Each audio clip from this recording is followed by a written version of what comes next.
गुर असीसा लैंदे हुए साहिबे कमाल गुरु गोबिंद सिंह जी महाराज जी की बख्शिश की गुरफतेह द्वारा गुरु चरणा अंदर अपनी हाजरी लगवाते हुए उचारण करिए जी। वाहिगुरु जी का खालसा वाहिगुरु जी की फतेह। आप सरबत संगत धनता दे जोग हो जो गुरु साहब जी की पावन विचार ਅੰਮ੍ਰਿਤ ਵੇਲੇ ਦੇ ਸਮੇਂ ਤੋਂ ਨਿਤਨੇਮ ਦੇ ਜਾਪ ਗੁਰਬਾਣੀ ਦੇ ਪਾਠ ਉਪਰੰਤ ਨਿਰਮੋਲਕ ਕੀਰਤਨ ਨੂੰ ਸਰਵਣ ਕਰਕੇ ਅਤੇ ਸਭ ਤੇ ਉਤਮ ਹਰ ਕੀ ਕਥਾ ਹੁਣ ਕਥਾ ਦੀ ਵਿਚਾਰ ਦੇ ਨਾਲ ਜੁੜ ਕੇ ਆਪਣੇ ਜੀਵਨ ਨੂੰ ਸਾਰੇ ਹੀ ਸਫਲਿਆਂ ਕਰ ਰਹੇ ਹੋ। ਸੰਗਤ ਜੀ, ਇਹ ਉਹ ਪਾਵਨ ਸਥਾਨ ਹੈ ਜਿੱਥੇ ਮੁਬਾਰਕ ਚਰਨ ਪਾਉਣ ਵਾਲੇ ਸਾਹਿਬ ਸ੍ਰੀ ਗੁਰੂ ਹਰਕ੍ਰਿਸ਼ਨ ਸਾਹਿਬ ਜੀ ਮਹਾਰਾਜ ਜੀਆਂ ਨੂੰ ਧੰਨ ਗੁਰੂ ਗੋਬਿੰਦ ਸਿੰਘ ਜੀ ਮਹਾਰਾਜ ਜੀ ਚੰਡੀ ਦੀ ਵਾਰ ਦੀ ਪਹਿਲੀ ਪੌੜੀ ਦੇ ਅੰਦਰ ਹੀ ਜੋ ਸਾਡੀ ਅਰਦਾਸ ਦੇ ਬੰਦ ਵਿੱਚ ਅਸੀਂ ਰੋਜ਼ ਯਾਦ ਕਰਦੇ ਹਾਂ ਕਿ ਉਹ ਮਹਾਨ ਸ਼ਖਸੀਅਤ ਸਾਹਿਬ ਸ੍ਰੀ ਗੁਰੂ ਹਰਕ੍ਰਿਸ਼ਨ ਸਾਹਿਬ ਜੀ ਜਿਨ੍ਹਾਂ ਦਾ ਨਾਮ ਲੈਣ ਦੇ ਨਾਲ ਆਰਾਧਨ ਕਰਨ ਦੇ ਨਾਲ ਸਰੀਰਕ ਤੇ ਆਤਮਿਕ ਦੁੱਖਾਂ ਦਾ ਨਾਸ਼ ਹੋ ਜਾਂਦਾ, ਸੁੱਖਾਂ ਦੀ ਪ੍ਰਾਪਤੀ ਹੁੰਦੀ ਹੈ। ਸੋ ਇਸ ਪਾਵਨ ਸਥਾਨ ਦੇ ਉੱਪਰ ਸਾਹਿਬ ਸ੍ਰੀ ਗੁਰੂ ਗ੍ਰੰਥ ਸਾਹਿਬ ਜੀ ਦੀ ਲੜੀਵਾਰ ਜੋ ਕਥਾ ਦਾ ਪ੍ਰਵਾਹ ਚੱਲਦਾ ਹੈ ਉਸ ਦੇ ਅੰਦਰ ਅੱਜ ਜੋ ਸ਼ਬਦ ਗੁਰੂ ਸਾਹਿਬ ਜੀ ਨੇ ਤਰਸ ਕਰਕੇ ਰਹਿਮਤ ਕਰਕੇ ਸਾਨੂੰ ਉਪਦੇਸ਼ ਦੇ ਕੇ ਨਵਾਜਿਆ ਹੈ, ਉਸ ਸ਼ਬਦ ਦੇ ਅੰਦਰ ਗੁਰਦੇਵ ਜੀ ਸਾਨੂੰ ਕੀ ਉਪਦੇਸ਼ ਕਰਦੇ ਨੇ ਇਸ ਵਿਚਾਰ ਦੇ ਨਾਲ ਜੁੜਨ ਤੋਂ ਪਹਿਲਾਂ 2 ਵਾਰ ਵਾਹਿਗੁਰੂ ਸਿਮਰਨ ਦੇ ਦੁਆਰਾ ਗੁਰੂ ਚਰਨਾਂ ਦੇ ਅੰਦਰੋਂ ਅਸੀਸ ਲੈ ਕੇ ਫਿਰ ਇਹ ਵਿਚਾਰ ਦੇ ਨਾਲ ਆਪਾਂ ਜੁੜਨ ਦਾ ਯਤਨ ਕਰੀਏ ਜੀ। ਸਾਰੇ ਹੀ ਇਕਾਗਰ ਚਿੱਤ ਹੋ ਕੇ ਉਚਾਰਨ ਕਰੋ ਜੀ। ਸਤਨਾਮ ਵਾਹਿਗੁਰੂ ਸਾਹਿਬ ਜੀ, ਸਤਨਾਮ ਵਾਹਿਗੁਰੂ ਸਾਹਿਬ ਜੀ। ਅੱਜ ਦਾ ਜੋ ਉਪਦੇਸ਼ ਹੈ ਇਹ ਸਾਹਿਬ ਸ੍ਰੀ ਗੁਰੂ ਅਰਜਨ ਦੇਵ ਜੀ ਮਹਾਰਾਜ ਜੀ ਗੌੜੀ ਰਾਗ ਦੇ ਅੰਦਰ ਸਾਹਿਬ ਸ੍ਰੀ ਗੁਰੂ ਗ੍ਰੰਥ ਸਾਹਿਬ ਜੀ ਦੇ 181 ਅੰਗ ਦੇ ਉੱਪਰ ਉਪਦੇਸ਼ ਦੇ ਕੇ ਨਵਾਜਦੇ ਨੇ।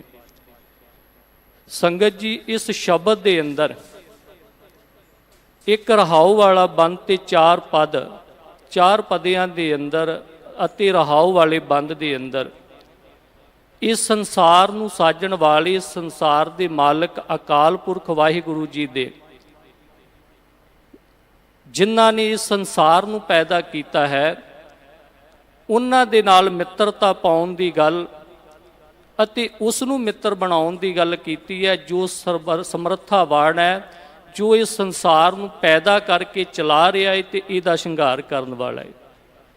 ਅਤੇ ਉਸ ਤੋਂ ਆਖਰੀ ਜੋ ਬੰਦ ਹੈ ਚੌਥਾ, ਉਹਦੇ ਅੰਦਰ ਇਹ ਦੱਸਿਆ ਹੈ ਕਿ ਉਸ ਮਾਲਕ ਸਮਰੱਥਾਵਾਨ ਜਿਹਨੂੰ ਅਸੀਂ ਮਿੱਤਰ ਬਣਾਇਆ ਉਹਦਾ ਮਰਮ, ਉਹਦਾ ਭੇਦ ਕਿਵੇਂ ਪ੍ਰਾਪਤ ਹੋ ਸਕਦਾ, ਉਹਦਾ ਮਿਲਾਪ ਕਿਵੇਂ, ਉਹਦੇ ਦਰ ਦੀ ਸੋਝੀ ਕਿਵੇਂ ਹੋ ਸਕਦੀ ਹੈ।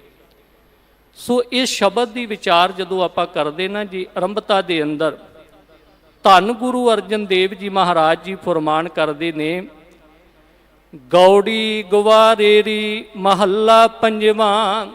ਗੌੜੀ ਰਾਗ ਦੇ ਅੰਦਰ ਪੰਜਵੇਂ ਗੁਰੂ ਅਰਜਨ ਦੇਵ ਜੀ ਮਹਾਰਾਜ ਜੀ ਦਾ ਉਪਦੇਸ਼ ਹੈ। ਕੀ ਉਪਦੇਸ਼ ਕਰਦੇ ਨੇ ਜੀ? ਤੂੰ ਮੇਰਾ ਸਖਾ ਤੂੰ ਹੀ ਮੇਰਾ ਮੀਤ, ਤੂੰ ਮੇਰਾ ਪ੍ਰੀਤਮ ਤੁਮ ਸੰਗ ਹੀਤ। ਇਸ ਸ਼ਬਦ ਦੇ ਅੰਦਰ ਉਹਨਾਂ ਪਰਮਾਤਮਾ ਨੂੰ ਮਿੱਤਰ ਬਣਾਉਣ ਦੀ ਗੱਲ ਕੀਤੀ ਕਿ ਜਿਨ੍ਹਾਂ ਨੇ ਗੁਰੂ ਦੇ ਰਾਹੀਂ ਪਰਮਾਤਮਾ ਦੇ ਨਾਮ ਦੇ ਨਾਲ ਸੁਰਤ ਨੂੰ ਜੋੜ ਲਿਆ ਏ, ਉਹਦੀ ਬੰਦਗੀ ਕੀਤੀ, ਉਸ ਵਾਹਿਗੁਰੂ ਦਾ ਆਰਾਧਨ ਕੀਤਾ, ਉਹਨੂੰ ਫਿਰ ਮਿੱਤਰ ਬਣਾ ਲਿਆ। ਤੇ ਸੰਗਤ ਜੀ, ਸੰਸਾਰ ਵਿੱਚ ਮਨੁੱਖ ਜੋ ਹੈ ਇਹ ਮਿੱਤਰਤਾ ਦੋਸਤੀ ਬਹੁਤ ਕਬੂਲ ਕਰਦਾ ਹੈ। ਤੇ ਗੁਰਦੇਵ ਜੀਆਂ ਨੇ ਇਸੇ ਕਰਕੇ ਕਿਹਾ ਭਾਈ ਸਾਨੂੰ ਮਿੱਤਰ ਉਹ ਬਣਾਉਣੇ ਚਾਹੀਦੇ ਨੇ ਜਿਹੜੇ ਮਿੱਤਰ ਸਾਡਾ ਇਸ ਸੰਸਾਰ ਵਿੱਚ ਵੀ ਤੇ ਇਸ ਸੰਸਾਰ ਤੋਂ ਚਲੇ ਜਾਣ ਅਤੇ ਉਸ ਦਰਗਾਹ ਦੇ ਵਿੱਚ ਵੀ ਸਾਡਾ ਸਾਥ ਦੇ ਸਕਣ। ਸੰਸਾਰ ਅੰਦਰ ਜਦੋਂ ਮਿੱਤਰਾਂ ਦੀ ਗੱਲ ਕੀਤੀ ਹੈ ਜੀ, ਤੇ ਜੋ ਦੁਨੀਆ ਦੇ ਵਿੱਚ ਵਿਦਵਾਨ ਜਨ ਨੇ ਜਿਨ੍ਹਾਂ ਨੇ ਪ੍ਰਭੂ ਭਗਤੀ ਕਰਕੇ ਰਸ ਨੂੰ ਮਾਣਿਆ, ਉਹਨਾਂ ਨੇ ਆਪਣੇ ਜੀਵਨ ਦਾ ਤੱਤ ਫਿਰ ਗ੍ਰੰਥਾਂ ਦੇ ਵਿੱਚ ਦੱਸਿਆ ਜੀ।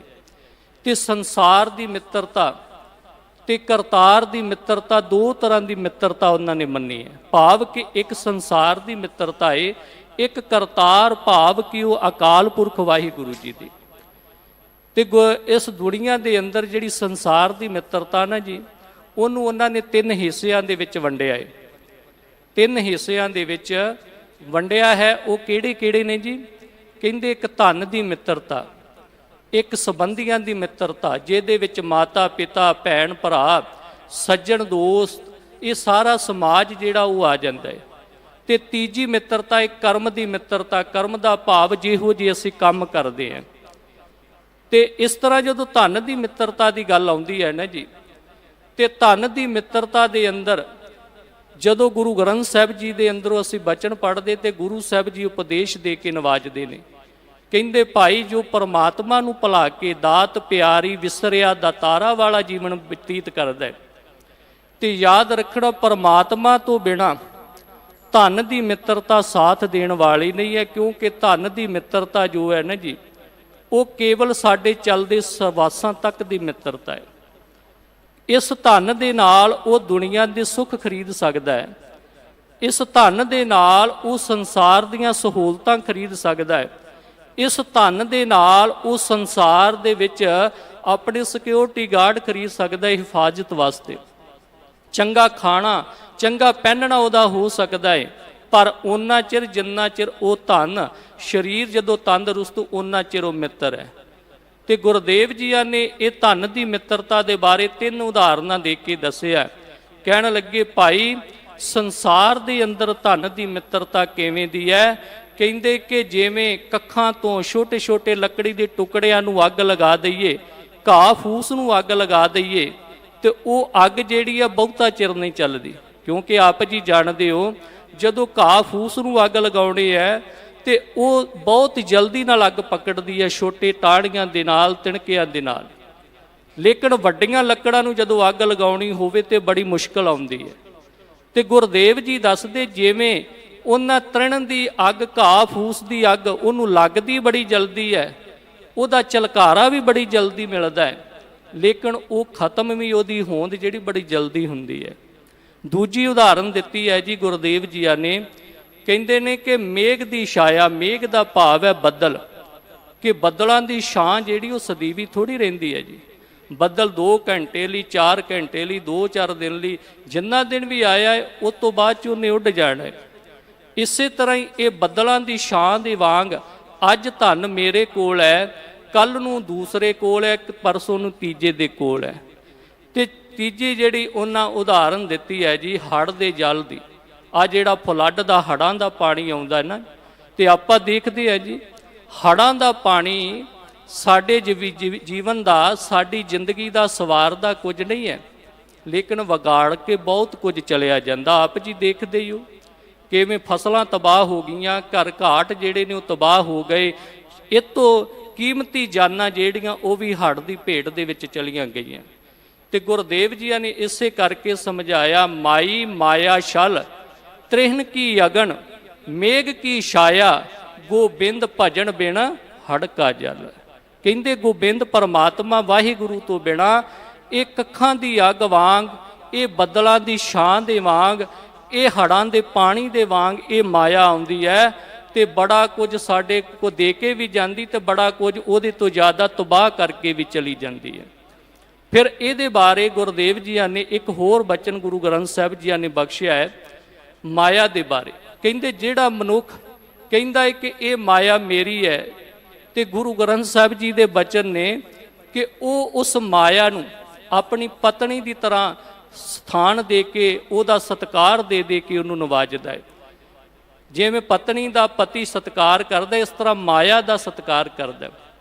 ਤੇ ਗੁਰਦੇਵ ਗੁਰੂ ਗ੍ਰੰਥ ਸਾਹਿਬ ਜੀ ਦੇ ਬਚਨ ਨੇ ਜੀ, ਕਹਿੰਦੇ ਉਹ ਭਾਵੇਂ ਕਿੰਨਾ ਵੀ ਉਹਨੂੰ ਸਤਿਕਾਰ ਦੇਵੇ, ਕਿੰਨਾ ਤਿਜੋਰੀਆਂ ਦੇ ਵਿੱਚ ਲੁਕੋ ਕੇ ਰੱਖੇ, ਕਿੰਨੀ ਵੀ ਉਹਦੀ ਨਿਗਰਾਨੀ ਕਰ ਲਵੇ, ਪਰ ਇੱਕ ਦਿਨ ਜਿੱਦਣ ਉਸ ਬੰਦੇ ਦੇ ਸਵਾਸ ਨਿਕਲ ਗਏ ਤੇ ਇਹ ਨਾ ਕਵੇ ਕਿ ਸ਼ਾਇਦ ਜਿਵੇਂ ਮਨੁੱਖ ਦੀ ਪਤਨੀ ਪਤੀ ਤੁਰ ਜਾਣ ਤੇ ਰੋਂਦੀ ਹੈ, ਸ਼ਾਇਦ ਮਾਇਆ ਵੀ ਇਸ ਤਰ੍ਹਾਂ ਵਰਲਾਪ ਕਰੇਗੀ ਮੇਰਾ ਮਾਲਕ ਚਲੇ ਗਿਆ। ਕਹਿੰਦੇ ਨਹੀਂ, ਕਿਉਂਕਿ ਉਹ ਮਾਲਕ ਦੇ ਸਵਾਸ ਨਿਕਲਣ ਦੇ ਨਾਲ ਹੀ ਉਹਦਾ ਮਾਲਕ ਕੋਈ ਹੋਰ ਹੋ ਜਾਂਦਾ ਹੈ।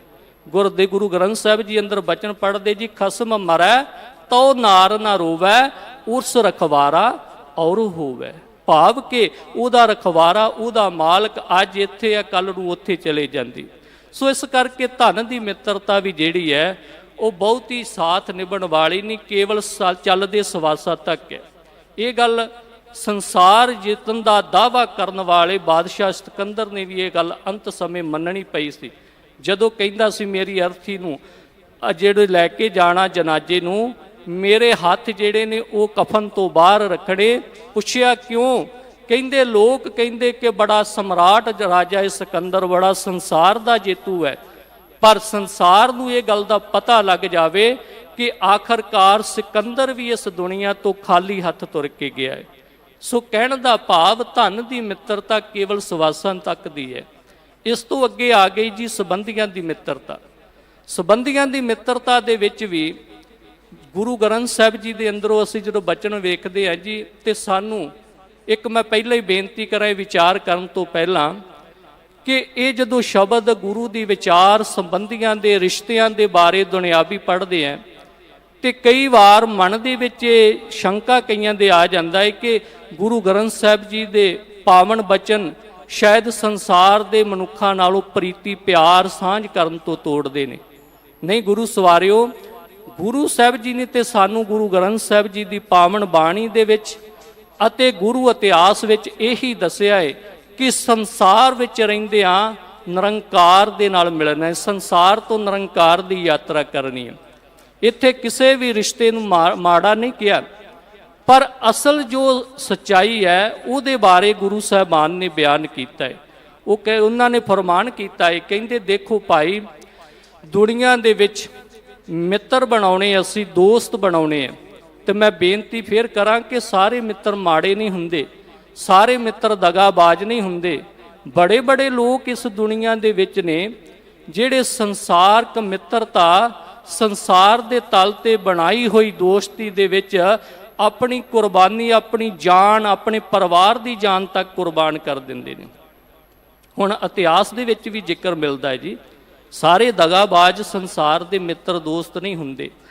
ਆਪਾਂ ਜਦੋਂ ਪਾਵਨ ਇਤਿਹਾਸ ਪੜ੍ਹਦੇ ਨਾ ਜੀ, ਤੇ ਸਰਦਾਰ ਮਹਿਤਾਬ ਸਿੰਘ ਜੀ ਭੰਗੂ ਜੀ ਮੀਰਾਂਕੋਟ ਵਾਲੇ, ਜਿਨ੍ਹਾਂ ਨੇ ਸ਼ਹੀਦ ਭਾਈ ਸੁੱਖਾ ਸਿੰਘ ਜੀ ਮਾੜੀ ਕੰਬੋਕੀ ਵਾਲਿਆਂ ਨਾਲ ਰਲ ਕੇ ਬੇਦਬੀ ਕਰ ਰਹੇ ਮੱਸੇ ਰੰਗੜ ਨੂੰ ਸੋਧਿਆ ਸੀ, ਤੇ ਜਦੋਂ ਸਰਕਾਰ ਉਸ ਸਮੇਂ ਦੀ ਸਰਦਾਰ ਮਹਿਤਾਬ ਸਿੰਘ ਨੂੰ ਪਕੜਨਾ ਚਾਹੁੰਦੀ ਹੈ ਤਾਂ ਉਸ ਵੇਲੇ ਭਾਵੇਂ ਸਰਦਾਰ ਜੀ ਉਸ ਨਗਰ ਦੇ ਵਿੱਚ ਰਹੀ ਹੈ, ਹਕੂਮਤ ਨੇ ਆਪਣੀ ਪੁਲਿਸ ਭੇਜੀ, ਆਪਣੇ ਅਫਸਰ ਭੇਜੇ ਉਸ ਮੀਰਾਂਕੋਟ ਪਿੰਡ ਦੇ ਵਿੱਚ, ਤੇ ਕਿਸੇ ਨੇ ਚੁਗਲੀ ਕੀਤੀ, ਕਹਿੰਦੇ ਸਰਕਾਰੀ ਦਰਬਾਰੇ ਚੁਗਲੀ ਕੀਤੀ ਕਿ ਜੇ ਸਰਦਾਰ ਮਹਿਤਾਬ ਸਿੰਘ ਜੀ ਨੂੰ ਪਕੜਨਾ ਹੈ ਤੇ ਫਿਰ ਉਹਦਾ ਪੁੱਤਰ ਇਸ ਪਿੰਡ ਦੇ ਵਿੱਚ ਹੀ ਹੈ, ਉਹਦੇ ਪੱਗਵਟ ਭਰਾ ਮਿੱਤਰ ਚੌਧਰੀ ਨੱਥਾ ਜੀ ਦੇ ਖਹਿਰੇ ਦੇ ਕੋਲ ਹੈ, ਕਿਉਂਕਿ ਚੌਧਰੀ ਨੱਥਾ ਜੀ ਅਤੇ ਭਾਈ ਮਹਿਤਾਬ ਸਿੰਘ ਜੀ ਪੱਗਵਟ ਭਰਾ ਸਨ, ਬੜੀ ਮਿੱਤਰਤਾ ਸੀ।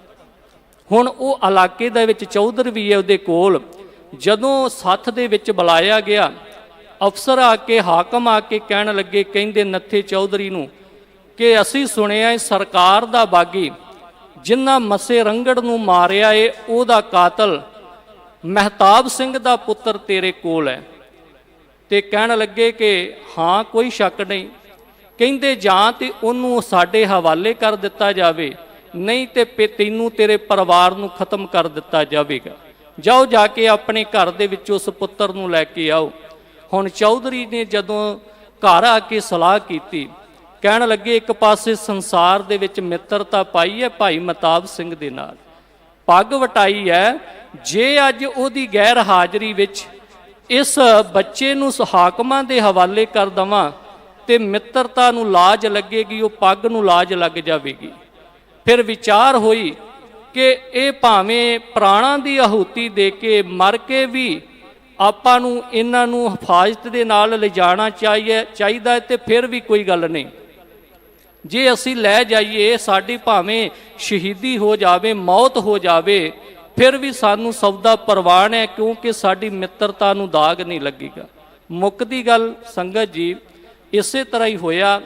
ਭਾਈ ਨੱਥਾ ਚੌਧਰੀ ਜੀ ਨੇ ਆਪਣੇ ਪੁੱਤਰ, ਆਪਣੇ ਨੌਕਰਾਂ ਨੂੰ ਨਾਲ ਲੈ ਕੇ ਤੇ ਫਿਰ ਭਾਈ ਰਾਏ ਸਿੰਘ, ਜੋ ਉਹ ਬੱਚਾ ਹੈ ਭਾਈ ਮਤਾਬ ਸਿੰਘ ਜੀ ਦਾ, ਉਹਨੂੰ ਲੈ ਕੇ ਪਿੰਡ ਤੋਂ ਜਦੋਂ ਬਾਹਰ ਗਏ ਨੇ, ਹਾਕਮਾਂ ਨੂੰ ਪਤਾ ਲੱਗ ਗਿਆ।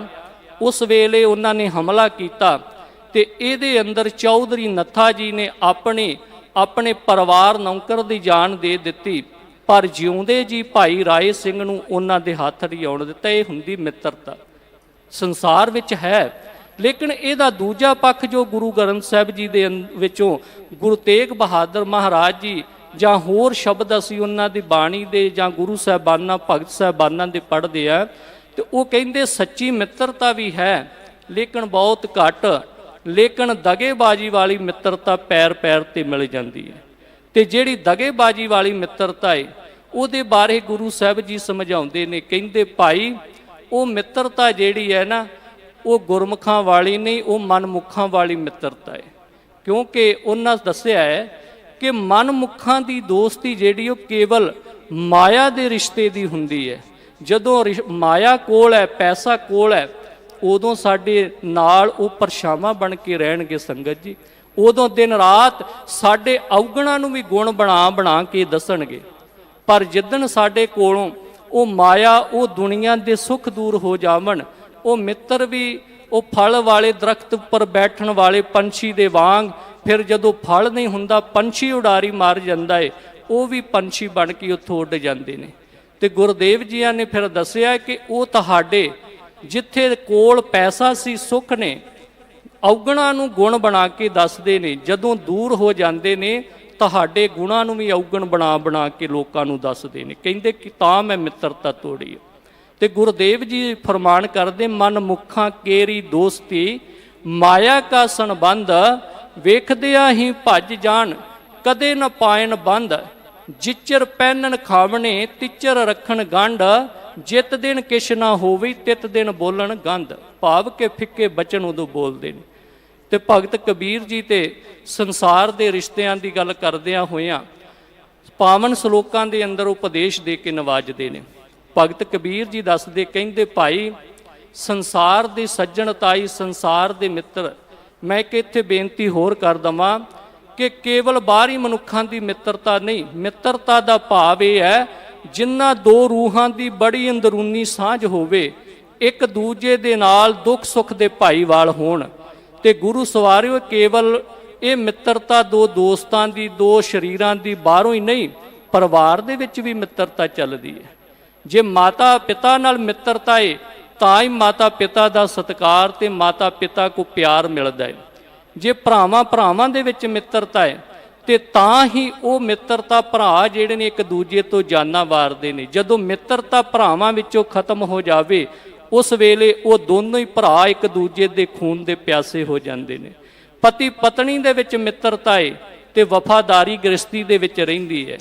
ਬੱਚਿਆਂ ਦੇ ਵਿੱਚ ਮਿੱਤਰਤਾ ਹੈ ਮਾਤਾ ਪਿਤਾ ਨਾਲ ਤੇ ਫਿਰ ਵਫਾਦਾਰੀ ਰਹਿੰਦੀ ਹੈ। ਤੇ ਭਗਤ ਕਬੀਰ ਜੀਆਂ ਨੇ ਫਿਰ ਇਸ ਪਾਵਨ ਸ਼ਲੋਕਾਂ ਦੇ ਅੰਦਰ ਦੱਸਿਆ ਹੈ, ਕਹਿੰਦੇ ਇੱਕ ਦਿਨ ਮੈਂ ਸੰਸਾਰ ਦੇ ਅੰਦਰ ਗਲ ਵਿੱਚ ਢੋਲ ਪਾ ਕੇ, ਕਹਿੰਦੇ ਸੰਸਾਰ ਦੇ ਵਿੱਚ ਜਾਂਦਿਆਂ ਸ਼ਹਿਰ ਗਲੀ ਗਲੀ ਬਾਜ਼ਾਰਾਂ ਦੇ ਵਿੱਚ ਮੁਹੱਲਿਆਂ ਦੇ ਵਿੱਚ ਜਾ ਕੇ ਢੋਲ ਵਜਾ ਕੇ ਢੋਲ ਦੇ ਡੰਕੇ ਦੇ ਨਾਲ ਇੱਕ ਗੱਲ ਕੱਲੇ ਮਨੁੱਖ ਦੇ ਕੋਲ ਜਾ ਕੇ ਪੁੱਛੀ। ਕੀ ਪੁੱਛੀ ਜੀ? ਕਹਿੰਦੇ ਮੈਂ ਸਾਰਿਆਂ ਨੂੰ ਪੁੱਛਿਆ ਕਿ ਇਸ ਸੰਸਾਰ ਵਿੱਚ ਮਾਇਆ, ਸਾਡਾ ਸਰੀਰ, ਸਾਡੇ ਭੈਣ ਭਰਾ, ਸਾਡੇ ਦੋਸਤ, ਸਾਡੀਆਂ ਉਪਾਧੀਆਂ, ਇਹਨਾਂ ਸਾਰਿਆਂ ਦੇ ਵਿੱਚੋਂ ਕੋਈ ਸਾਡਾ ਹੈ ਜਿਹੜਾ ਆਖਰ ਤੱਕ ਨਿਭ ਸਕੇ? ਤੇ ਕਹਿੰਦੇ ਸਾਰਿਆਂ ਨੇ ਇਹ ਗੱਲ ਕਹਿ ਦਿੱਤੀ, ਭਗਤ ਜੀ ਇਸ ਦੁਨੀਆ ਦੇ ਵਿੱਚ ਪਰਮਾਤਮਾ ਤੋਂ ਬਿਨਾਂ ਧਨ ਮਿੱਤਰਤਾ ਸੰਬੰਧੀ ਇਹਨਾਂ ਵਿੱਚੋਂ ਕੋਈ ਵੀ ਸਾਡਾ ਨਾਲ ਨਿਭਣ ਵਾਲਾ ਨਹੀਂ। ਤੇ ਭਗਤ ਜੀ ਦੇ ਬਚਨ ਨੇ, ਕਬੀਰ ਸਭ ਜਗ ਹੋਂ ਫਿਰਿਓ ਮਾਂਦਲ ਕੰਧ ਚੜਾਏ। ਮਾਂਦਲ ਦਾ ਭਾਵ ਹੈ ਢੋਲ, ਤੇ ਕੰਧ ਦਾ ਭਾਵ ਕੰਧੇ ਦੇ ਉੱਪਰ ਗਲ ਵਿੱਚ ਪਾ ਕੇ। ਕਹਿੰਦੇ ਨੇ ਕਿ ਕਬੀਰ ਸਭ ਜਗ ਹੋਂ ਫਿਰਿਓ, ਮਾਂਦਲ ਕੰਧ ਚੜਾਏ, ਕੋਈ ਕਾਹੂ ਕੋ ਨਹੀਂ ਸਭ ਦੇਖੀ ਠੋਕ ਬਜਾਏ। ਕਹਿੰਦੇ ਮੈਂ ਸਾਰੇ ਦੇਖ ਲਿਆ ਏ। ਤੇ ਸਾਂਝ ਕਿੱਦਾਂ ਦੀ ਹੈ ਜੀ? ਭਗਤ ਕਬੀਰ ਜੀ ਨੇ ਫਿਰ ਇੱਕ ਦੀਵੇ ਦੀ ਉਦਾਹਰਨ ਦੇ ਕੇ ਦੱਸਿਆ। ਕਹਿੰਦੇ ਭਾਈ ਸੰਸਾਰ ਦੇ ਮਿੱਤਰਾਂ ਦੀ, ਸੰਸਾਰਕ ਰਿਸ਼ਤਿਆਂ ਦੀ ਨੇੜਤਾ ਦੀ ਗੱਲ ਛੱਡੋ, ਧਨ ਦੀ ਗੱਲ ਛੱਡੋ, ਕਹਿੰਦੇ ਜਿਹੜਾ ਸਾਡਾ ਚਾਨਣ ਦੇ ਵਿੱਚ ਪਰਛਾਵਾਂ ਹੈ ਨਾ ਜੀ, ਉਹ ਵੀ ਕਹਿੰਦੇ ਚਾਨਣ ਦਾ ਪਰਛਾਵਾਂ ਹੈ, ਹਨੇਰੇ ਦੇ ਵਿੱਚ ਉਹ ਵੀ ਸਾਡਾ ਸਾਥ ਛੱਡ ਜਾਂਦਾ ਹੈ। ਉਹਨਾਂ ਉਦਾਹਰਨ ਦਿੱਤੀ ਹੈ ਕਿ ਜਿਵੇਂ ਦੀਵੇ ਦੇ ਵਿੱਚ ਤੇਲ ਪਾਈਏ, ਵੱਟੀ ਜਲਾਈਏ ਤੇ ਉਹ ਰੌਸ਼ਨੀ ਦਿੰਦਾ ਹੈ। ਜਦੋਂ ਦੀਵਾ ਜਗਦਾ ਹੈ ਨਾ ਜੀ, ਉਦੋਂ ਫਿਰ ਸੰਸਾਰ ਵਿੱਚ, ਜਦੋਂ ਘਰ ਵਿੱਚ ਅਸੀਂ ਕਿਤੇ ਵੀ ਵਿਚਰਦੇ ਆ, ਜਿੱਧਰ ਨੂੰ ਸਾਡਾ ਸਰੀਰ ਜਾਂਦਾ ਅਸੀਂ ਜਾਂਦੇ ਆ, ਉਹ ਪਰਛਾਵਾਂ ਵੀ ਨਾਲ ਨਾਲ ਚੱਲਦਾ ਹੈ। ਤੇ ਜਦੋਂ ਤੇਲ ਮੁੱਕ ਜਾਵੇ ਉਦੋਂ ਹਨੇਰਾ ਪਸਰ ਜਾਂਦਾ ਹੈ, ਤੇ ਹਨੇਰਾ ਪਸਰਨ ਦੇ ਨਾਲ ਉਹ ਪਰਛਾਵਾਂ ਵੀ ਸਾਡਾ ਸਾਥ ਛੱਡ ਜਾਂਦਾ ਹੈ। ਤੇ ਭਗਤ ਜੀ ਦੇ ਬਚਨ ਨੇ, ਕਹਿੰਦੇ ਇਸੇ ਤਰ੍ਹਾਂ ਹੀ ਜਿੰਨਾ ਚਿਰ ਸਾਡੇ ਸਰੀਰ ਵਿੱਚ ਸਾਡੇ ਕੋਲ ਸੁੱਖ ਨੇ, ਸੁੱਖਾਂ ਦਾ ਚਾਨਣ ਹੈ, ਸਾਡੇ ਜੀਵਨ ਦੇ ਵਿੱਚ ਪਦਾਰਥਾਂ ਦਾ ਚਾਨਣ ਹੈ, ਉਹਨਾਂ ਚਿਰ ਲੋਕ ਸਾਡੇ ਨਾਲ ਪਰਛਾਵਾਂ ਬਣ ਕੇ ਚੱਲਣਗੇ। ਜਿੱਦਣ ਸਾਡੇ ਕੋਲੋਂ ਉਹ ਉਪਾਧੀ, ਉਹ ਅਹੁਦਾ, ਰੁਤਬਾ ਜਾਂ ਦੁਨੀਆ ਦੇ ਸੁੱਖ ਜਿਹੜੇ ਨੇ ਉਹ ਚਲੇ ਗਏ, ਤੇ ਜਿਹੜੇ ਸਰੀਰ ਦੇ ਨਾਲ ਪਰਛਾਵਾਂ ਬਣ ਕੇ ਰਹਿੰਦੇ ਸਨ, ਉਹ ਵੀ ਪਰਛਾਵੇਂ ਜਿਹੜੇ ਨੇ ਉੱਡ ਜਾਂਦੇ ਨੇ। ਕਹਿੰਦੇ ਉਹਨਾਂ ਨੂੰ ਨਿੰਦਣ ਦੀ ਗੱਲ ਨਹੀਂ ਹੈ, ਕਿਉਂਕਿ ਸੰਸਾਰ ਦੀ ਸੱਚਾਈ ਹੈ, ਪਰਛਾਵੇਂ ਹਮੇਸ਼ਾ ਚਾਨਣ ਦੇ ਹੁੰਦੇ ਨੇ, ਹਨੇਰੇ ਦਾ ਕੋਈ ਪਰਛਾਵਾਂ ਨਹੀਂ। ਤੇ ਭਗਤ ਜੀ ਦੇ ਬਚਨ ਨੇ, ਜਬ ਲਗ ਤੇਲ ਦੀਵੈ ਮੁਖ ਬਾਤੀ, ਤਬ ਸੂਝੈ ਸਭ ਕੋਈ, ਤੇਲ ਜਲੈ ਬਾਤੀ ਠਹਿਰਾਨੀ, ਸੂਨਾ ਮੰਦਰ ਹੋਈ, ਰੇ ਬੌਰੇ ਤੋਹੇ ਘਰੀ ਨਾ ਰਾਖੇ ਕੋਈ, ਤੂੰ ਰਾਮ ਨਾਮ ਜਪ ਸੋਈ। ਇਹਦੇ ਅੰਦਰ ਦੱਸਿਆ ਸੰਸਾਰ ਦੇ ਰਿਸ਼ਤਿਆਂ ਦੀ ਗੱਲ। ਕਹਿੰਦੇ ਕਿ ਤੇਰੀ ਪਤਨੀ ਉਹ ਵੀ ਕੇਸ ਖਿਲਾਰ ਕੇ ਵਰਲਾਪ ਕਰੇਗੀ, ਇਹਦੇ ਤੋਂ ਵੱਧ ਉਹ ਵੀ ਕੁਝ ਨਹੀਂ ਕਰ ਸਕਦੀ। ਤੇਰੀ ਮਾਤਾ ਤੈਨੂੰ ਬਾਹਰਲੀ ਦਹਲੀਜ਼ ਤੱਕ ਲਿਜਾ ਸਕਦੀ, ਜਾ ਸਕਦੀ ਹੈ, ਅੱਗੇ ਉਹਦੇ ਤੋਂ ਤੇਰੇ ਭਰਾ ਸੰਬੰਧੀਆਂ ਨੇ ਸ਼ਮਸ਼ਾਨ ਘਾਟ ਤੱਕ ਲੈ ਜਾਣਾ। ਇਹ ਸੰਸਾਰ ਦੀ ਮਿੱਤਰਤਾ ਦੀ ਗੱਲ ਹੈ ਕਿ ਇਹੋ ਜਿਹਾ ਇੱਥੇ ਸੰਸਾਰ ਵਿੱਚ ਵਰਤਾਰਾ ਹੈ।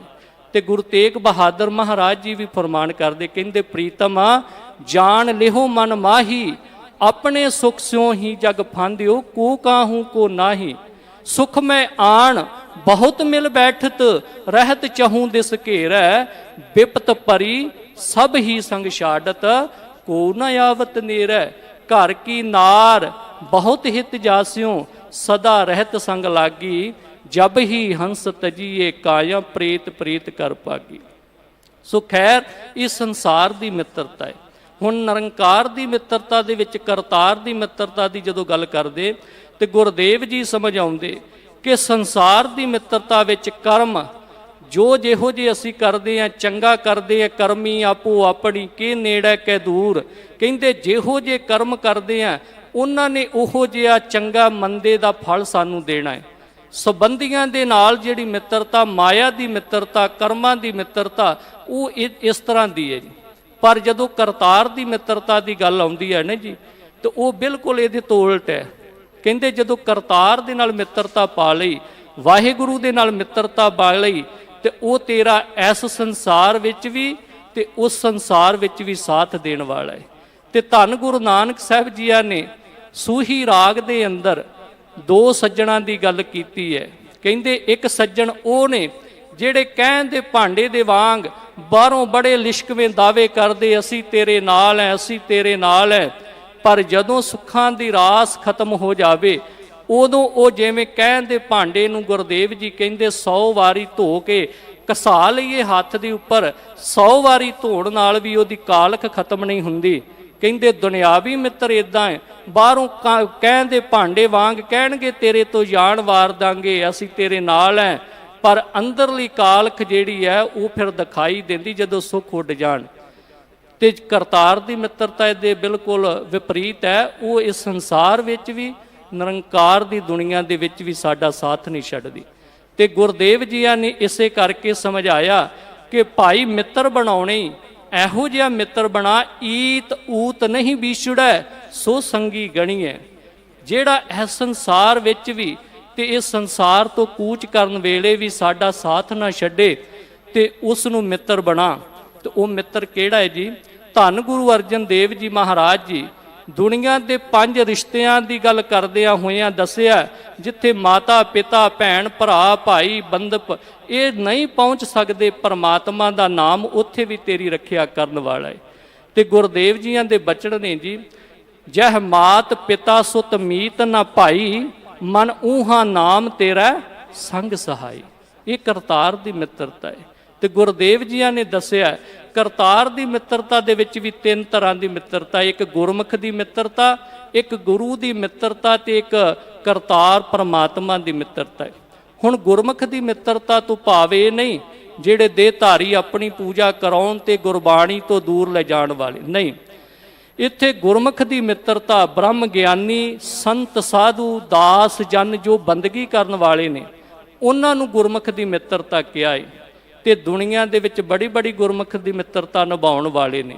ਇਤਿਹਾਸ ਵਿੱਚ ਅਨੇਕਾਂ ਸਾਖੀਆਂ ਨੇ, ਜਿਹਦੇ ਵਿੱਚੋਂ ਬਾਬਾ ਬਿਧੀ ਚੰਦ ਬਾਬਾ ਉਸ ਪੀਰ ਸੁੰਦਰ ਸ਼ਾਹ ਦੀ ਜਦੋਂ ਗੱਲ ਕਰਦੇ, ਜੋ ਪੀਰ ਬੁੱਢਨ ਸ਼ਾਹ ਦਾ ਚੇਲਾ ਏ, ਯੂਪੀ ਦੇ ਵਿੱਚ ਰਹਿੰਦਾ, ਕੀਰਤਪੁਰ ਸਾਹਿਬ ਜਦੋਂ ਗੁਰੂ ਹਰਗੋਬਿੰਦ ਸਾਹਿਬ ਜੀ ਆਉਂਦੇ ਨੇ ਉਦੋਂ ਫਿਰ ਬਿਧੀ ਚੰਦ ਭਾਈ ਜੀ ਦੇ ਨਾਲ ਉਹਨਾਂ ਦੀ ਮਿੱਤਰਤਾ ਹੁੰਦੀ ਹੈ ਸੁੰਦਰ ਸ਼ਾਹ ਦੀ।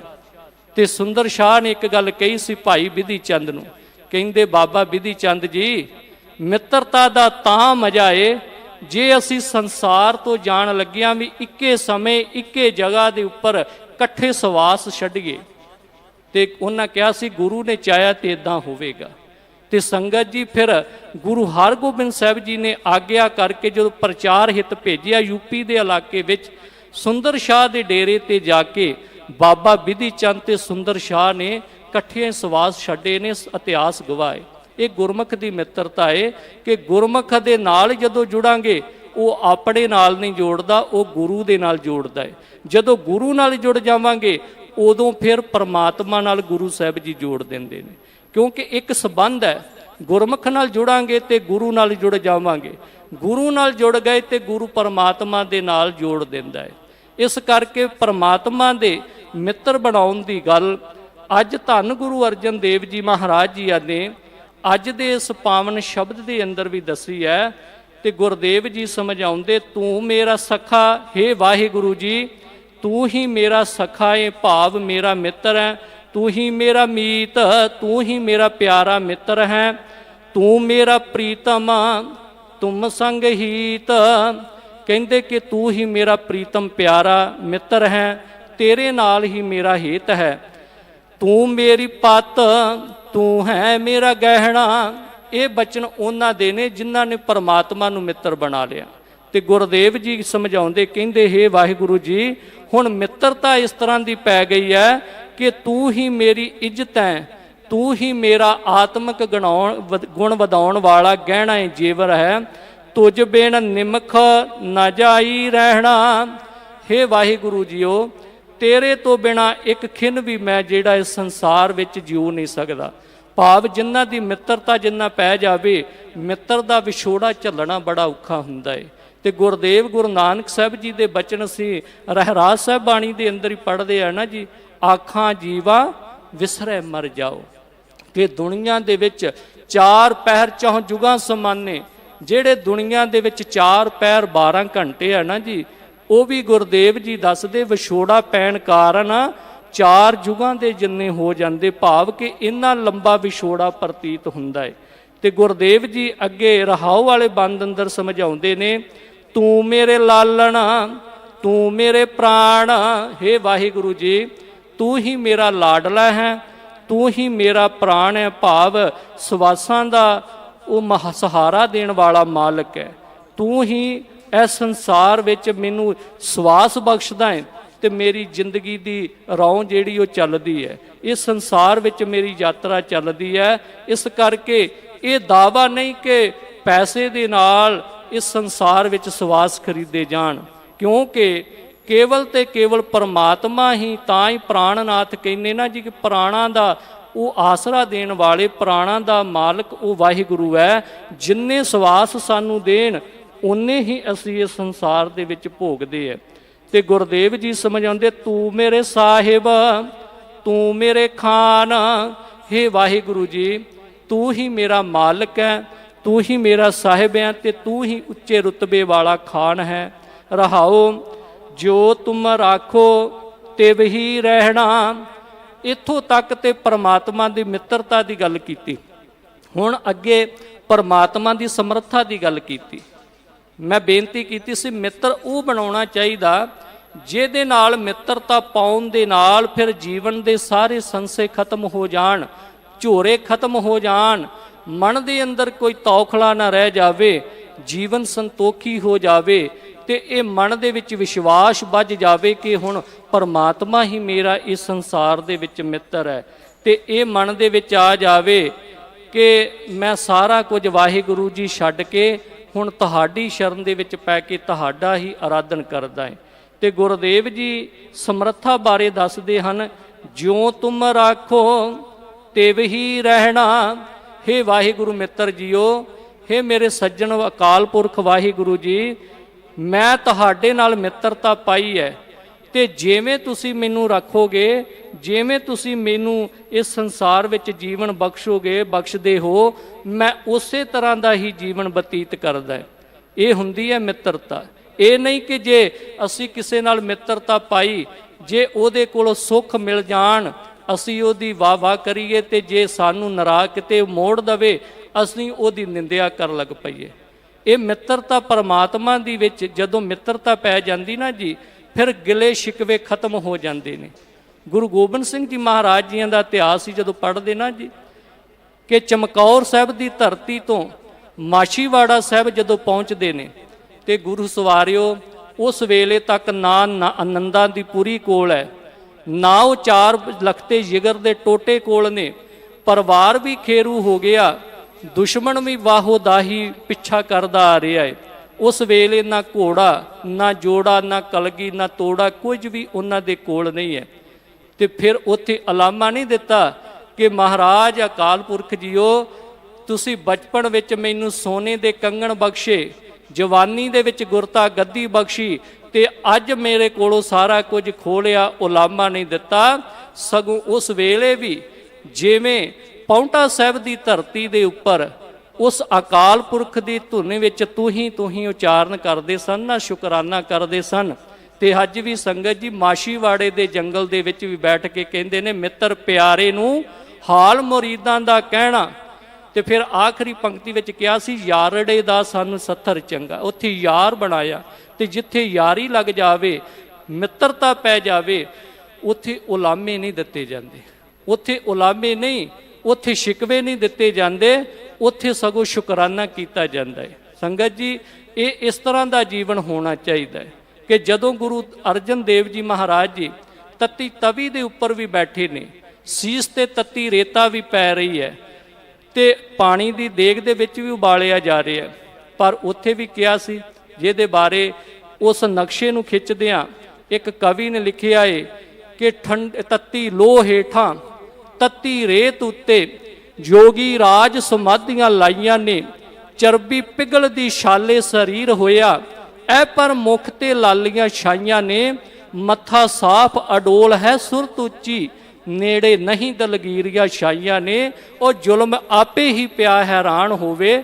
ਜਿੱਤਾਂ ਸਬਰ ਨੇ ਜ਼ਬਰ ਤੇ ਪਾਈਆਂ ਨੇ। ਉਸ ਵੇਲੇ ਵੀ ਇਹ ਨਹੀਂ ਸੀ ਕਿਹਾ ਕਿ ਮੈਨੂੰ ਇੰਨਾ ਤੰਗ ਕੀਤਾ ਤੇ ਇਹਨਾਂ ਨੂੰ ਮੈਂ ਆਹ ਕਸ਼ਟ ਦੇਵਾਂਗਾ, ਕਹਿੰਦੇ ਤੇਰਾ ਕੀਆ ਮੀਠਾ ਲੱਗੇ।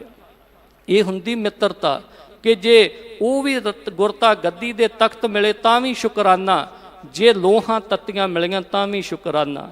ਤੇ ਸਿੱਖਾਂ ਨੂੰ ਵੀ ਸਾਨੂੰ ਵੀ ਇਹੀ ਉਪਦੇਸ਼ ਦਿੱਤਾ ਗੁਰੂ ਸਾਹਿਬਾਨ ਨੇ।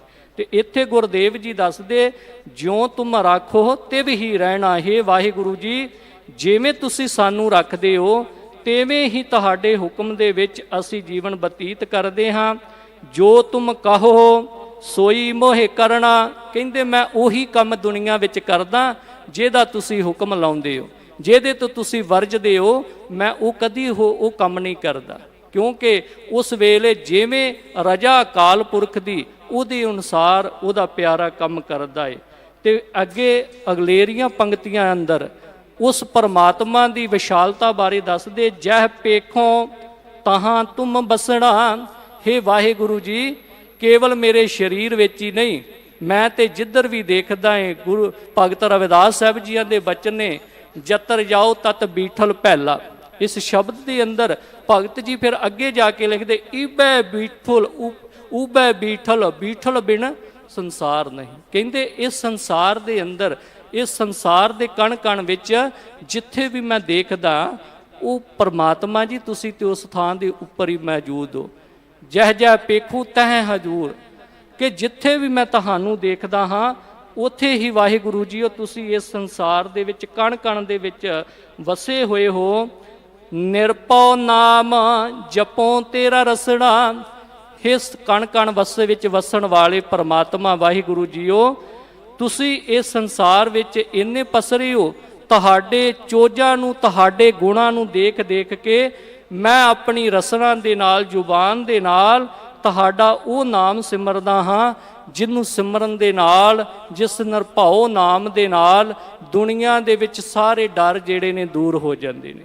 ਕਿਉਂਕਿ ਜਿਹੜਾ ਨਿਰਭਉ ਪਰਮਾਤਮਾ ਨਾਲ ਜੁੜ ਜਾਵੇ ਉਹਨੂੰ ਫਿਰ ਸੰਸਾਰ ਵਿੱਚ ਕੋਈ ਵੀ ਦੁੱਖ, ਕੋਈ ਵੀ ਇਸ ਦੁਨੀਆ ਦਾ ਛਲਾਵਾ ਜਿਹੜਾ ਉਹ ਛਲ ਨਹੀਂ ਸਕਦਾ, ਦੁੱਖ ਉਹਨੂੰ ਪਰੇਸ਼ਾਨ ਨਹੀਂ ਕਰ ਸਕਦਾ।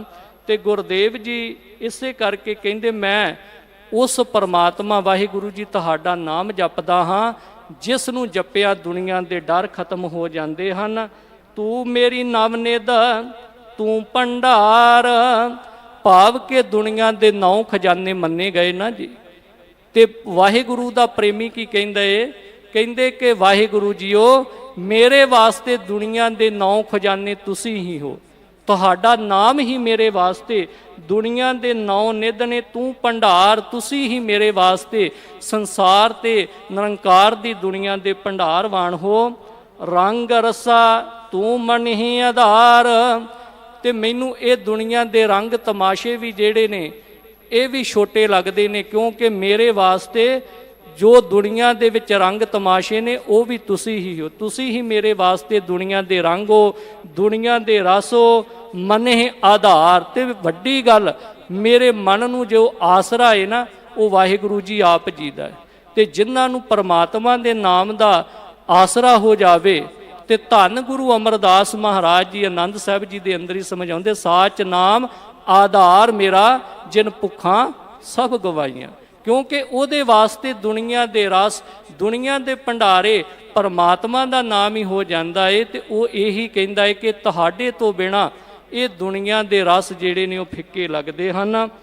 ਅਗਲੇ ਦੀਆਂ ਪੰਕਤੀਆਂ ਅੰਦਰ ਸਮਝਾਉਂਦੇ ਨੇ, ਤੂੰ ਮੇਰੀ ਸੋਭਾ ਤੁਮ ਸੰਗ ਰਚੀਆ।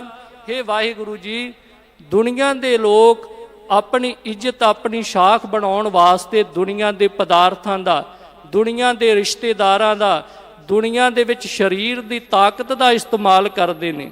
ਪਰ हे ਵਾਹਿਗੁਰੂ ਜੀਓ, ਮੇਰੇ ਵਾਸਤੇ ਤੁਹਾਡਾ ਨਾਮ ਹੀ ਜਿਹੜਾ ਇੱਜ਼ਤ ਦਿਵਾਉਣ ਵਾਲਾ ਹੈ। ਤੁਹਾਡੀ ਬਖਸ਼ਿਸ਼ ਹੋਵੇ ਸੰਸਾਰ ਦੇ ਅੰਦਰ ਇੱਜ਼ਤ ਮਿਲਦੀ ਹੈ, ਤੇ ਤੁਹਾਡਾ ਨਾਮ ਆਪ ਜੀ ਹੀ ਮੇਰੇ ਵਾਸਤੇ ਇੱਜ਼ਤੋ ਤੁਮ ਸੰਗ ਰਚੀਆ। ਤੇ ਮੇਰਾ ਮਨ, ਮੇਰੀ ਸੁਰਤ ਹਮੇਸ਼ਾ ਆਪ ਜੀ ਦੇ ਰੰਗ ਦੇ ਵਿੱਚ ਰੰਗੀ ਰਹਿੰਦੀ ਹੈ। ਤੂੰ ਮੇਰੀ ਓਟ ਤੂੰ ਮੇਰਾ ਤਕੀਆ, ਤਕੀਆ ਦਾ ਭਾਵ ਹੈ ਆਸਰਾ। ਕਹਿੰਦੇ ਕਿ हे ਵਾਹਿਗੁਰੂ ਜੀਓ, ਤੂੰ ਹੀ ਮੇਰੀ ਓਟ ਹੈ ਇਸ ਸੰਸਾਰ ਦੇ ਅੰਦਰ, ਤੂੰ ਹੀ ਮੇਰਾ ਤਕੀਆ, ਤੇਰਾ ਹੀ ਸਾਨੂੰ ਸਹਾਰਾ ਹੈ। ਗੁਰਦੇਵ ਜੀ ਇਹਨਾਂ ਪੰਕਤੀਆਂ ਦੇ ਅੰਦਰ ਉਸ ਪਰਮਾਤਮਾ ਵਾਹਿਗੁਰੂ ਜੀ ਦੇ ਗੁਣਾਂ ਦੀ ਤੇ ਸਮਰੱਥਾ ਦੀ ਗੱਲ ਕਰਦੇ ਨੇ। ਤੇ ਮੈਂ ਬੇਨਤੀ ਕਰ ਰਿਹਾ ਸੀ ਸੰਗਤ ਜੀ, ਦੁਨੀਆ ਦੇ ਵਿੱਚ ਜੇ ਮਿੱਤਰ ਬਣਾਉਣਾ ਹੈ ਤੇ ਫਿਰ ਪਰਮਾਤਮਾ ਨੂੰ ਬਣਾਈਏ, ਕਿਉਂਕਿ ਪਰਮਾਤਮਾ ਦੇ ਨਾਲ ਹੀ ਜੁੜਿਆ ਹੋਇਆ ਗੁਰੂ ਮਿੱਤਰ ਬਣਦਾ ਹੈ ਤੇ ਗੁਰਮੁਖ ਬਣਦਾ ਹੈ। ਕਿਉਂਕਿ ਜਦੋਂ ਪਰਮਾਤਮਾ ਦੇ ਨਾਮ ਦੀ ਜਗਿਆਸਾ ਹੋਵੇ ਨਾ ਜੀ, ਤੇ ਫਿਰ ਗੁਰੂ ਦੀ ਭਾਲ ਦੇ ਵਿੱਚ ਜੀਵ ਨਿਕਲਦਾ ਹੈ। ਤੇ ਫਿਰ ਜਦੋਂ ਗੁਰੂ ਦੀ ਭਾਲ ਵਿੱਚ ਨਿਕਲਦਾ ਨਾ, ਤੇ ਫਿਰ ਗੁਰੂ ਨੂੰ ਮਿਲਾਉਣ ਵਾਸਤੇ ਸਹਾਇਤਾ ਜੋ ਹੈ ਉਹ ਗੁਰਮੁਖ ਕਰਦਾ ਹੈ। ਮੈਂ ਇਸੇ ਕਰਕੇ ਆਰੰਭ ਵਿੱਚ ਬੇਨਤੀ ਕੀਤੀ ਸੀ, ਇੱਕ ਸੰਸਾਰ ਦੀ ਮਿੱਤਰਤਾ, ਇੱਕ ਕਰਤਾਰ ਦੀ ਮਿੱਤਰਤਾ। ਕਰਤਾਰ ਦੀ ਮਿੱਤਰਤਾ ਵਿੱਚ ਗੁਰਮੁਖ ਦੀ ਗੱਲ ਕੀਤੀ ਆਪਾਂ, ਕਿ ਗੁਰਮੁਖ ਦੇ ਨਾਲ ਜਦੋਂ ਅਸੀਂ ਬੈਠਦੇ ਹਾਂ ਉਹ ਗੁਰੂ ਕੀਆਂ ਵਿਚਾਰਾਂ ਪਰਮਾਤਮਾ ਦੀ ਗੱਲ ਕਰਦਾ ਹੈ। ਤੇ ਜਿਸ ਬਾਬਾ ਭਾਈ ਬਿਧੀ ਚੰਦ ਦੀ ਆਪਾਂ ਗੱਲ ਕੀਤੀ ਨਾ ਜੀ, ਤੇ ਇਹ ਗੁਰੂ ਘਰ ਦੇ ਵਿੱਚ ਵੀ ਤੇ ਦੇਖੋ ਇੱਕ ਗੁਰਮੁਖ ਦੀ ਸੰਗਤ ਦੇ ਰਾਹੀਂ ਆਇਆ ਨਾ ਜੀ, ਬਾਬਾ ਅਦਲੀ ਜੀ ਦੇ। ਬਾਬਾ ਅਦਲੀ ਜੀ ਦੇ ਰਾਹੀਂ ਉਹ ਇਸ ਸੰਗਤ ਦੇ ਵਿੱਚ ਆਉਂਦੇ ਨੇ। ਤੇ ਸਾਡੇ ਦੂਜੇ ਗੁਰਦੇਵ ਗੁਰੂ ਅੰਗਦ ਸਾਹਿਬ ਜੀ, ਜਿਨ੍ਹਾਂ ਨੇ ਖਡੂਰ ਸਾਹਿਬ ਦੀ ਧਰਤੀ ਤੇ ਭਾਈ ਜੋਧ ਜੀ ਦੇ ਕੋਲੋਂ ਜੋ ਗੁਰੂ ਸਾਹਿਬ ਗੁਰੂ ਨਾਨਕ ਸਾਹਿਬ ਜੀ ਦੇ ਘਰ ਦੀ ਵਡਿਆਈ ਸੁਣੀ ਨੇ, ਬੀਬੀ ਅਮਰੋ ਜੀ ਦੇ ਕੋਲੋਂ ਬਾਬਾ ਅਮਰਦਾਸ ਜੀ, ਕਿੰਨੀਆਂ ਉਦਾਹਰਨਾਂ ਨੇ ਜੀ। ਇਸ ਕਰਕੇ ਮੈਂ ਫਿਰ ਬੇਨਤੀ ਕਰਾਂ ਕਿ ਗੁਰਮੁਖ ਦਾ ਭਾਵ ਉਹ ਨਹੀਂ ਜਿਹੜਾ ਕਹਿਣ ਦੇ ਭਾਂਡੇ ਵਾਂਗ ਬਾਹਰੋਂ ਲਿਬਾਸ ਕਰਕੇ ਲਿਸ਼ਕਵਾਂ ਹੋਵੇ, ਅੰਦਰ ਕਾਲਖ ਵਕਾਰਾਂ ਦੀ ਹੋਵੇ। ਨਹੀਂ, ਗੁਰਮੁਖ ਹੋਵੇ ਭਾਈ ਅਦਲੀਏ ਜੀ ਵਰਗਾ, ਗੁਰਮੁਖ ਹੋਵੇ ਭਾਈ ਮਨਸੁਖ ਜੀ ਵਰਗਾ, ਗੁਰਮੁਖ ਹੋਵੇ ਇਸ ਸੰਸਾਰ ਵਿੱਚ ਭਾਈ ਜੋਧ ਜੀ ਵਰਗੇ। ਤੇ ਗੁਰਦੇਵ ਜੀ ਦੱਸਦੇ ਨੇ ਕਿ ਫਿਰ ਗੁਰਮੁਖ ਦੇ ਨਾਲ ਮਿੱਤਰਤਾ ਜਦੋਂ ਪਾ ਲਈਏ ਤੇ ਅੰਦਰੋਂ ਭੈੜੀ ਮਤ ਦੂਰ ਹੋ ਜਾਂਦੀ। ਤੇ ਆਪਾਂ ਨੂੰ ਇਸੇ ਕਰਕੇ ਗੁਰਦੇਵ ਜੀਆਂ ਨੇ ਕਿਹਾ ਹੈ ਨਾ, ਜਿਨ੍ਹਾਂ ਦਸੰਦੜਿਆਂ ਦੁਰਮਤ ਵੰਝੈ ਮਿੱਤਰ ਅਸਾਡੜੇ ਸਈ। ਉਹ ਗੁਰਮੁਖ ਬਣਾ, ਮਿੱਤਰ ਬਣਾ, ਜਿਨ੍ਹਾਂ ਨੂੰ ਮਿਲਣ ਦੇ ਨਾਲ ਤੇਰੇ ਅੰਦਰੋਂ ਭੈੜੀ ਮਤ ਦੂਰ ਹੋ ਜਾਵੇ। ਤੇ ਗੁਰਦੇਵ ਜੀਆਂ ਨੇ ਇੱਥੋਂ ਤੱਕ ਵੀ ਸਮਝਾਇਆ, ਸਾਨੂੰ ਅਵੇਅਰ ਵੀ ਕੀਤਾ, ਸੁਚੇਤ ਕੀਤਾ ਏ। ਕਹਿੰਦੇ ਨਾਨਕ ਕੱਚੜਿਆਂ ਸਿਓ ਤੋੜ ਢੂੰਡ ਸੱਜਣ ਸੰਤ ਪੱਕਿਆਂ। ਕਹਿੰਦੇ ਆ ਤੈਨੂੰ ਮਿੱਤਰ ਇਹੋ ਜਿਹਾ ਬਣਾ ਕੇ ਦਈਏ ਕਿ ਇਸ ਸੰਸਾਰ ਦੇ ਅੰਦਰ ਵੀ ਤੇਰੇ ਮਿੱਤਰਤਾ ਨਿਭਾਵੇ ਤੇ ਸੰਸਾਰ ਤੋਂ ਪਰਲੋਕ ਵਿੱਚ ਵੀ ਤੇਰੀ ਮਿੱਤਰਤਾ ਨਿਭਾਵੇ। ਕਿਉਂਕਿ ਗੁਰਦੇਵ ਜੀਆਂ ਦੇ ਬਚਨ, ਨਾਨਕ ਕੱਚੜਿਆਂ ਸਿਓ ਤੋੜ ਢੂੰਡ ਸੱਜਣ ਸੰਤ ਪੱਕਿਆਂ, ਓਏ ਜੀਵਨ ਦੇ ਵਿਛੜੇ। ਕਹਿੰਦੇ ਦੁਨੀਆ ਦੇ ਮਿੱਤਰ ਜਿਉਂਦਿਆਂ ਹੀ ਤੇਰੇ ਨਾਲੋਂ ਵਿਛੜ ਜਾਣਗੇ, ਓਏ ਮੋਇਆ ਨਾ ਜਾਹੀ ਛੋੜ। ਇਸ ਕਰਕੇ ਗੁਰਦੇਵ ਜੀਆਂ ਨੇ ਦੱਸਿਆ ਕਿ ਜਿਹੜੇ ਦੁਨੀਆ ਦੇ ਮਿੱਤਰ ਨਾ ਜੀ, ਤੇ ਗੁਰਦੇਵ ਜੀ ਸਮਝਾਉਂਦੇ, ਜਾਕੋ ਮੁਸ਼ਕਲ ਅਤ ਬਣੇ ਢੋਈ ਕੋਈ ਨਾ ਦੇ ਲਾਗੂ ਹੋਏ, ਦੁਸ਼ਮਣਾ ਸਾਕ ਪੇ ਭੱਜ ਖਲੇ, ਸਭੋ ਭੱਜੇ ਆਸਰਾ ਚੁੱਕੈ ਸਭ ਅਸਰਾਓ, ਚਿਤ ਆਵੇ ਉਸ ਪਾਰ ਬ੍ਰਹਮ ਲੱਗੇ ਨਾ ਤੱਤੀ ਵਾਓ। ਇੱਕ ਕਵੀ ਨੇ ਬੜਾ ਸੁੰਦਰ ਲਿਖਿਆ, ਕਹਿੰਦਾ ਦੁਨੀਆ ਦੇ ਮਿੱਤਰ ਵਿੱਚ ਸੁੱਖਾਂ ਦੇ ਦੁਨੀਆ ਨੇੜੇ ਟੁਕ ਟੁਕ ਬਹਿੰਦੀ, ਪਰਖੇ ਜਾਣ ਸੱਜਣ ਉਸ ਵੇਲੇ ਜਦ ਬਾਜੀ ਪੁੱਠੀ ਪੈਂਦੀ। ਪਰ ਇਹਦੇ ਉਹ ਜਦੋਂ ਆਪਾਂ ਦੂਜੇ ਪਾਸੇ ਗੁਰਮੁਖ ਦੀ, ਗੁਰੂ ਦੀ ਮਿੱਤਰਤਾ ਦੇਖਦੇ ਆ, ਤੇ ਗੁਰੂ ਜਿਹਨੂੰ ਮਿੱਤਰ ਬਣਾ ਲਵੇ ਨਾ ਜੀ, ਦੂਜੇ ਨੰਬਰ ਤੇ ਗੁਰੂ ਦੀ ਮਿੱਤਰਤਾ, ਫਿਰ ਗੁਰੂ ਛੱਡ ਕੇ ਨਹੀਂ ਜੇ ਜਾਂਦਾ। ਗੁਰੂ ਜਿਹਦੇ ਨਾਲ ਵਾਅਦਾ ਕਰ ਲਵੇ ਨਾ ਜੀ, ਫਿਰ ਉਹਦੀਆਂ ਤੋੜ ਨਿਭਾਉਂਦਾ ਹੈ। ਪਹਿਲੇ ਜਾਮੇ ਵਿੱਚ ਬਾਬਾ ਬੁੱਢਨ ਸ਼ਾਹ ਜੀ ਨੂੰ ਗੁਰੂ ਨਾਨਕ ਸਾਹਿਬ ਜੀ ਨੇ ਜਦੋਂ ਮਿਲੇ ਸਨ ਨਾ, ਦੁੱਧ ਦੀ ਪੇਸ਼ਕਸ਼ ਕੀਤੀ ਸੀ ਤੇ ਗੁਰੂ ਸਾਹਿਬ ਜੀ ਨੇ ਕਿਹਾ ਸੀ, ਭਾਈ ਉਸ ਬੁੱਢਨ ਸ਼ਾਹ ਪੀਰ ਜੀ ਨੂੰ ਸਮਾਂ ਆਉਣ ਤੇ ਤੇਰੇ ਕੋਲੋਂ ਦੁੱਧ ਛਕਾਂਗੇ। ਗੁਰੂ ਨੇ ਮਿੱਤਰਤਾ ਪਾਈ। 6ਵੇਂ ਜਾਮੇ ਵਿੱਚ ਇਤਿਹਾਸ ਕਹਿੰਦਾ ਗੁਰੂ ਹਰਗੋਬਿੰਦ ਸਾਹਿਬ ਜੀ ਨੇ ਜਾ ਕੇ ਉਹ ਦੁੱਧ ਪੀਤਾ। ਗੁਰੂ ਸਮਾਂ ਲੱਗ ਸਕਦਾ ਹੈ ਜੀ, ਗੁਰੂ ਦੀ ਮਿੱਤਰਤਾ ਕਦੀ ਛੱਡ ਕੇ ਨਹੀਂ ਜਾਂਦੀ। ਭਾਈ ਮੁਗਲੂ ਨੇ ਇਹ ਗੱਲ ਕਹੀ ਸੀ ਅੰਮ੍ਰਿਤਸਰ ਦੀ ਧਰਤੀ ਤੇ, ਕਹਿੰਦੇ ਜਦੋਂ ਜ਼ਖਮੀ ਹੋਇਆ ਨਾ ਜੰਗ ਵਿੱਚ, ਕਹਿੰਦੇ ਵਾਹਿਗੁਰੂ ਜੀ ਦੀ ਹਾਜ਼ਰ ਨਾਜ਼ਰੀ ਵਿੱਚ, ਉਹ ਸੰਗਤ ਵਿੱਚ, ਉਹ ਮੈਦਾਨੇ ਜੰਗ ਵਿੱਚ ਗੁਰੂ ਜਦੋਂ ਉਹਨਾਂ ਦਾ ਸੀਸ ਗੋਦ ਵਿੱਚ ਲੈ ਕੇ ਬੈਠੇ, ਮੁਗਲੂ ਜੀ ਨੂੰ ਭਾਈ ਜੀ ਨੇ ਕਿਹਾ ਸੀ, ਕਹਿੰਦੇ ਜਦੋਂ ਗੁਰੂ ਜੀ ਨੇ ਕਿਹਾ ਨਾ ਕੁਝ ਮੰਗ, ਉਹ ਕਹਿੰਦਾ ਮਹਾਰਾਜ ਜੇ ਤੇ ਸਵਾਸ ਅੱਜ ਖਤਮ ਹੋ ਰਹੇ ਵਾਹ ਭਲੀ, ਪਰ ਜੇ ਜ਼ਿੰਦਗੀ ਹੋਰ ਹੈ ਤੇ ਮੈਂ ਇੱਕ ਗੱਲ ਤੁਹਾਡੇ ਕੋਲੋਂ ਮੰਗਦਾ ਹੈ ਕਿ ਜਿੱਦਣ ਮੇਰਾ ਆਖਰੀ ਸਵਾਸ ਨਿਕਲੇ, ਐਸੇ ਤਰ੍ਹਾਂ ਹੀ ਤੁਹਾਡੀ ਗੋਦ ਹੋਵੇ, ਤੁਹਾਡੇ ਮੁਖ ਨੂੰ ਮੈਂ ਵੇਖਾਂ ਤੇ ਮੇਰਾ ਸਿਰ ਤੁਹਾਡੀ ਝੋਲੀ ਦੇ ਵਿੱਚ ਹੋਵੇ। ਗੁਰੂ ਹਰਗੋਬਿੰਦ ਸਾਹਿਬ ਜੀ ਨੇ ਕਿਹਾ, ਭਾਈ ਮੁਗਲੂ ਸਮਾਂ ਆਉਣ ਤੇ ਇਸੇ ਤਰ੍ਹਾਂ ਹੀ ਹੋਵੇਗਾ। ਤੇ 9ਵੇਂ ਗੁਰੂ ਤੇਗ ਬਹਾਦਰ ਜੀ, ਭਾਈ ਮੁਗਲੂ ਜੀ ਜਦੋਂ ਗੰਡਵਾ ਪਿੰਡ ਜ਼ਿਲ੍ਹਾ ਮਾਨਸਾ ਦੇ ਵਿੱਚ ਨੇ, ਜਿੱਦਣ ਆਖਰੀ ਸਵਾਸ ਨਿਕਲਨੇ, ਕਹਿ ਦਿੱਤਾ ਅੱਜ ਦਰਵਾਜ਼ਾ ਬਾਹਰ ਦਾ ਖੋਲ੍ਹ ਦੋ, ਮੇਰਾ ਪ੍ਰੀਤਮ ਗੁਰੂ ਮੈਨੂੰ ਦਰਸ਼ਨ ਦੇਣ ਵਾਸਤੇ ਆ ਰਿਹਾ। ਉਹਨਾਂ ਕਿਹਾ ਕਿਉਂਕਿ ਅੱਜ ਮੇਰੇ ਆਖਰੀ ਸਵਾਸ ਨੇ, ਉਹਨਾਂ ਕਿਹਾ ਸੀ ਜਿੱਦਣ ਤੇਰੇ ਆਖਰੀ ਸਵਾਸ ਹੋਣਗੇ ਗੁਰੂ ਨਾਨਕ ਤੇਰੇ ਕੋਲ ਆਵੇਗਾ। ਗੁਰੂ ਤੇਗ ਬਹਾਦਰ ਸਾਹਿਬ ਜੀ ਦੇ ਰੂਪ ਵਿੱਚ ਭਾਈ ਮੁਗਲੂ ਨਾਲ ਮਿੱਤਰਤਾ ਨਿਭਾਈ। ਸੋ ਪਰਮਾਤਮਾ ਦੀ ਮਿੱਤਰਤਾ ਦੇ ਬਾਰੇ ਵੀ ਦੱਸਿਆ ਹੈ। ਸੋ ਇਹੋ ਜਿਹੇ ਮਿੱਤਰ, ਪਰਮਾਤਮਾ ਦਾ ਮਿਲਾਪ ਕਿਵੇਂ ਹੁੰਦਾ ਹੈ, ਗੁਰਦੇਵ ਜੀ ਫਿਰ ਆਖਰੀ ਪੰਕਤੀਆਂ ਅੰਦਰ ਸਮਝਾਉਂਦੇ ਨੇ, ਮਨ ਤਨ ਅੰਤਰ ਤੁਹੀਂ ਧਿਆਇਆ। ਹੇ ਵਾਹਿਗੁਰੂ ਜੀਓ, ਮੈਂ ਮਨ ਕਰਕੇ, ਮੈਂ ਤਨ ਕਰਕੇ ਵਾਹਿਗੁਰੂ ਜੀ ਤੁਹਾਡਾ ਸਿਮਰਨ ਕਰਦਾ ਹਾਂ। ਮਰਮ ਤੁਮਾਰਾ ਗੁਰ ਤੇ ਪਾਇਆ। ਮਰਮ ਦਾ ਭਾਵ ਹੈ ਭੇਦ।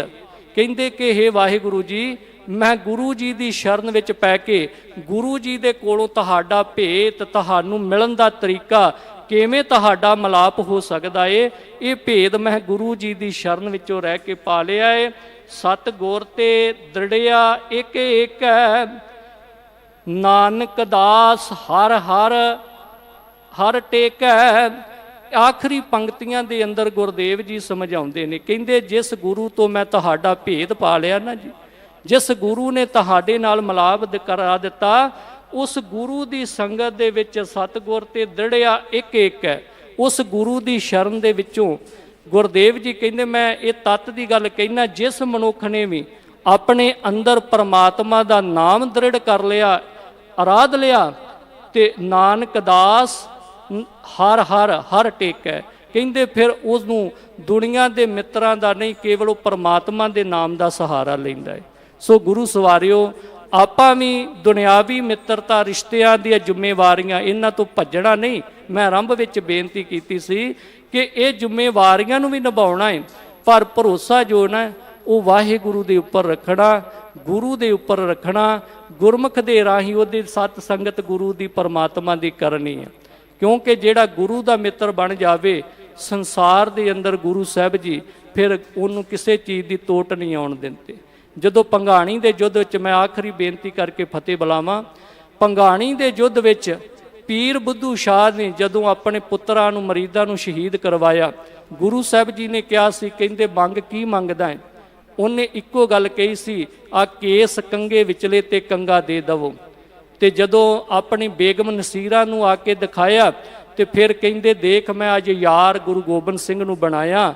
ਤੇ ਕਹਿੰਦੇ ਨੇ ਕੀ ਬਣਿਆ?